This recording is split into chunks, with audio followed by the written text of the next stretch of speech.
ઘન અને ઘનમૂળમાં ખબર નથી પડતી, ઘન શોધતા નથી આવડતું, ઘનમૂળ શોધતા નથી આવડતું, તો આ વિડીયો તમારા માટે છે. આ વિડીયો અંત સુધી જોજો તો આવડી જશે. તો ચાલો વિડીયો તરફ.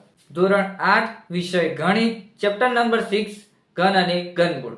અને ઘન શું છે, આ ઘનમૂળ શું છે, એની આપણે વાત કરીશું. ઘનમૂળ એટલે શું, ઘનમૂળ એટલે શું, ઘન એટલે શું, ઘનમૂળને કઈ રીતે શોધી શકાય અને ઘન એટલે શું, એની વાત આપણે કરીએ. તો સૌપ્રથમ એકની એક સંખ્યાનો 3 વખત ગુણાકાર કરવાથી મળતી સંખ્યાને પૂર્ણ ઘન સંખ્યા કહેવાય. પૂર્ણ ઘન સંખ્યા એટલે કે પૂરી રીતે, આખી રીતે ઘન સંખ્યા કહેવાય. જેમ કે હવે ધારો કે સંખ્યા આપણે આપેલી છે 3.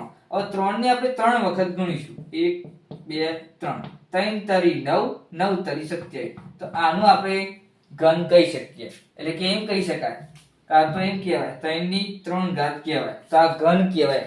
3 ની 3 નો ઘન, 3 નો ઘન એવું કહી શકાય. જેમ કે બીજી સંખ્યા લઈએ, જેમ કે 1 ગુણ્યા 1 ગુણ્યા 1. હવે આ 1 ને આપણે કેટલી વખત ગુણ્યા? 3 વખત ગુણ્યા, તો આપણે 1 નો ઘન કહી શકાય. તો આને ઘન કહેવાય. તો આને પૂર્ણ ઘન સંખ્યા કહેવાય. દાખલા તરીકે એક્ઝામ્પલ આપણે તરીકે બીજું એક્ઝામ્પલ લઈએ, જેમ કે 4. 4 ગુણ્યા 4 ગુણ્યા 4. કેટલી વખત ગુણ્યા?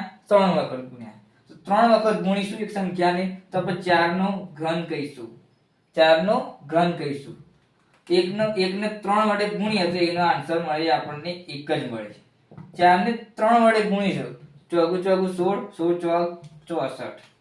તો 64 આવી રીતે આન્સર મેળવવો હોય તો આવી રીતે. પણ ઘન તરીકે દર્શાવવું હોય તો આવી રીતે દર્શાવાય. કોઈ પણ સંખ્યાને 3 વડે ગુણીશું તો એનો ઘન તૈયાર થઈ જશે. 3 વખત ગુણવો પડે, 2 વખત નહીં, 3 વખત, તો એનો ઘન તૈયાર થઈ જશે. 4 ની 3 ઘાત એવી રીતે. હવે આપણે જોઈએ, તો હવે એકની એક સંખ્યાને 3 વખત ગુણીશું તો આપણે મળતી સંખ્યાને પૂર્ણ ઘન કીધો. હવે ઘન એટલે શું આપણે સમજી લીધું. હવે ઘનમૂળ એટલે શું એની આપણે વાત કરી. તો ઘનમૂળ કઈ રીતે શોધવાનું? તો જો ઘન આવડે તો ઘનમૂળ આવડશે. તો સૌપ્રથમ જે સંખ્યાનો ઘન હોય તે સંખ્યાનું ઘનમૂળ કાઢી શકાય.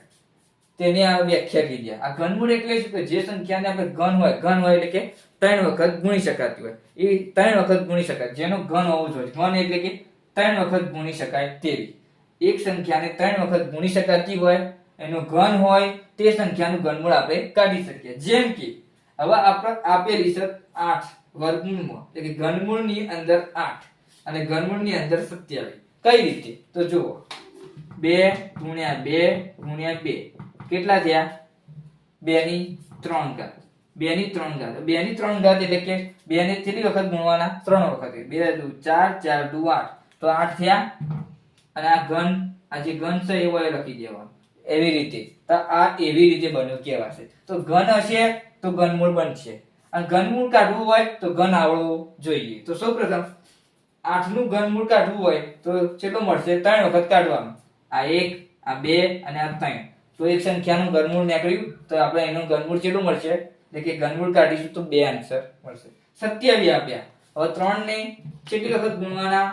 3 વખત કરે. એનું ઘનમૂળ કાઢવું હોય તો કઈ રીતે? 3 તારી 9, 9 તારી 27. તો 3 ની 3 ઘાત એટલે કે 27. છે 27. તો આ 27 હોય અને ઘનમૂળ કાઢવું હોય તો આવી રીતે લખવાનું થાય. તો આનું ઘનમૂળ કેટલું થશે? 3. આવી રીતે આવી સંખ્યાઓને આપણે કહીશું ઘનમૂળ. કોઈ સંખ્યા આપેલી હોય, જેમ કે એકી સંખ્યા આપેલી, કોઈ એકી સંખ્યાનું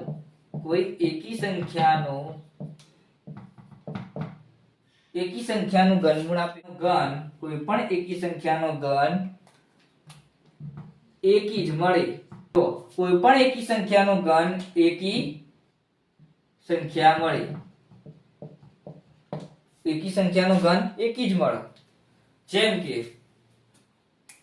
હવે એમ કહું, કોઈ પણ બેકી સંખ્યાનો ઘન બેકી સંખ્યા મળે. આ શું કહેવા માંગે છે તો સમજાવો. તો જો કોઈ પણ એકી સંખ્યા આપેલી હોય, જેમ કે 3 આપેલી, તો 3 નો ઘન કેટલો થાય? 3 ગુણ્યા 3, 3 વખત ગુણી દેવા. 3 તારી 9, 9 તારી 27. તો એકી સંખ્યા જ મળી કહેવાય. 27 એકી સંખ્યા કહેવાય.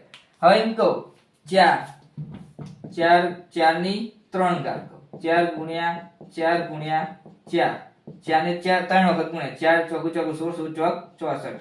તો આ બેકી સંખ્યા મળી. જો કેવા શું માંગે છે આ વાક્ય, તો કોઈ પણ એકી સંખ્યાનો ઘન કરેલો તો આ ઘન કર્યો એકી સંખ્યા.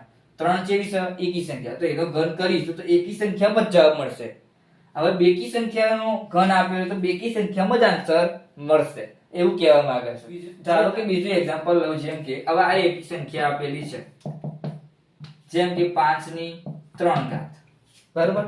5 ની 3 ઘાત એટલે 5 ને કેટલી વખત ગુણવાના? 5 ગુણ્યા 5, પાયો પાયો 25 25 125. હવે 125 એ પણ એકી સંખ્યા છે ને, એકી સંખ્યા જ છે ને. હવે બેકી સંખ્યા લઈએ. બેકી સંખ્યામાં શું છે? 6 ની 3 ઘાત, 6 ગુણ્યા 6 ગુણ્યા 6, 3 વખત ગુણ્યા. જો છાયો છાયો 36, 36 છગ, 36 છગ તો આપણને ડાયરેક્ટ આવડે. છાયો છાયો 36 3 6 3 18, 18 ને 3 21, 216. તો 216 એ બેકી સંખ્યા કહેવાય કે ના કહેવાય? અને આ બેકી સંખ્યા. જો એકી સંખ્યાનો ઘન એકી સંખ્યાનો ઘન એકી સંખ્યામાં જ મળે, બેકી સંખ્યાનો ઘન બેકી સંખ્યામાં જ. કોઈ પણ સંખ્યાનો ઘન ઓળખતા આવડે તો આપણે ઘનમૂળ શોધતા આવડે. તો જેમ કે હવે એમ કહું કે ઘનમૂળ એટલે શું ને વર્ગમૂળ એટલે શું, તો પહેલા તફાવત લઈ લઈએ. આ વર્ગમૂળ છે અને આ ઘનમૂળ છે. વર્ગમૂળ એટલે શું, તો ઘનમૂળ એટલે શું? તો વર્ગમૂળની અંદર આટલા 2 લખેલા હોય, એના અંદર સ્ક્વેર આવે. સ્ક્વેર એટલે કે વર્ગ કરેલો. કોઈ પણ સંખ્યાનો 2 વખત સ્ક્વેર કરો, 2 વખત ગુણાકાર કરો તો એના આપણે વર્ગમૂળ કહીશું. અને આ સંખ્યાની વાત કરીએ તો કોઈ પણ સંખ્યાને 3 વડે 3 વખત ગુણવાની. કોઈ પણ સંખ્યાને એક સંખ્યાને, આમાં પણ કોઈ પણ એક સંખ્યાને 2 વખત ગુણીશું તો એનું વર્ગમૂળ થશે, એટલે કે વર્ગ થશે, એનો સ્ક્વેર થશે. અને કોઈ પણ સંખ્યાને 3 વખત ગુણીશું તો એને ઘન કહીશું. આને કહીશું વર્ગ, આને કહીશું ઘન. આ બે અલગ અલગ છે, બેનો ડિફરન્સ કેટલો? આને 2 વખત ગુણવામાં આવે, આને 3 વખત ગુણવામાં આવે. હવે જોઈએ, અને ધારો કે 2 વખત ગુણીશું અને 3 વખત ગુણીશું. જેમ કે આટલા સંખ્યા આપેલી 3, 3 ને 3 વખત ગુણીશું તો 3 નો ઘન થશે, અને આને 2 વખત ગુણીશું તો 2 નો વર્ગ થશે. બસ એટલો જ ફરક. આને વર્ગમૂળ કહેવાય અને ઘનમૂળ કહેવાય. આટલા 3 લખેલા, આટલા 2 લખેલા, એટલો જ ફરક વર્ગમૂળ અને ઘનમૂળની અંદર. હવે મિત્રો વિડીયોની આટલે સુધી રાખીએ છીએ. વિડીયો ગમે તો લાઈક શેર અને કોમેન્ટ કરીને જણાવો કે વિડીયો કેવો લાગ્યો. આવતા વિડીયોની અંદર નવા એક્ઝામ્પલો નવી ટ્રીકની સાથે આપણે ભણાવીશું. તો આવતા વિડીયોની અંદર મળીએ. જય શ્રી